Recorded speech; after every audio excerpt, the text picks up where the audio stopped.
ఎడారిలో సెలయేర్లు డిసెంబర్ 30. పేతురు చెరసాలలో ఉంచబడెను.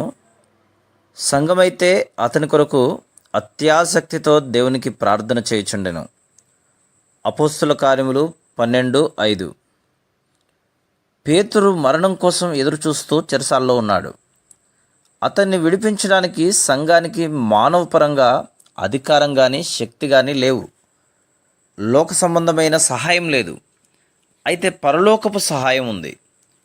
సంఘస్థులంతా బహునిష్టగా తీవ్రమైన ప్రార్థనలో మునిగారు. దేవుడు తన దూతను పంపాడు. అతడు పేతురును నిద్ర నుండి లేపి కావలి వాళ్ళ మధ్య నుండి బయటికి నడిపించాడు. వాళ్ళు ఇనుప గేటు దగ్గరికి వచ్చేసరికి దానంతట అదే తెరుచుకుంది. పేతురు విముక్తుడయ్యాడు. నీ జీవితంలో నీ దారికి అడ్డుగా ఏదన్నా ఇనుప గేటు ఉందేమో. పంజరంలో పక్షిలాగా నీ రెక్కలు ఆ ఇనుప కడ్డీలకేసి కొట్టుకుంటున్నాయేమో. నువ్వు ఒక రహస్యం నేర్చుకోవాలి. నమ్మిక గల ప్రార్థన. నువ్వు ఇనుప గేటు దగ్గరికి వచ్చినప్పుడు ఈ ప్రార్థన ఉంటే ఆ గేటు తనంతట తానే తెరుచుకుంటుంది. ఆనాటి సంఘస్థులు మేడగదిలో ప్రార్థించినట్టు నువ్వు ప్రార్థించగలిగితే నిరుత్సాహానికి, అనవసరమైన బాధలకు నువ్వు లోను కాకుండా తప్పించుకోగలవు. దుర్వారమైన ఆటంకాలు మాయమైపోతాయి.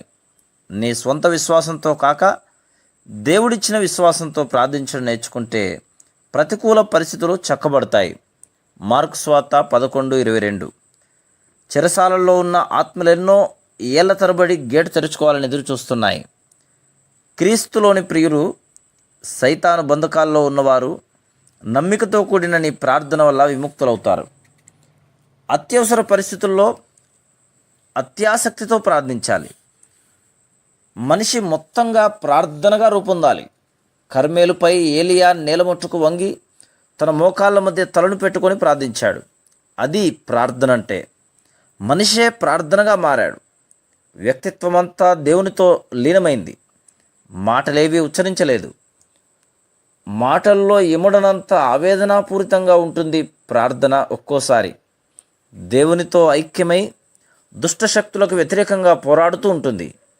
ఇలాంటి ప్రార్థనకి తిరుగులేదు. ఇలాంటి ప్రార్థన ఎంతో అవసరం. ఉచ్చరింపశక్యంగాని మూలుగులు, దేవుడు నిరాకరింపశక్యంగాని ప్రార్థనలు. Praise the lord.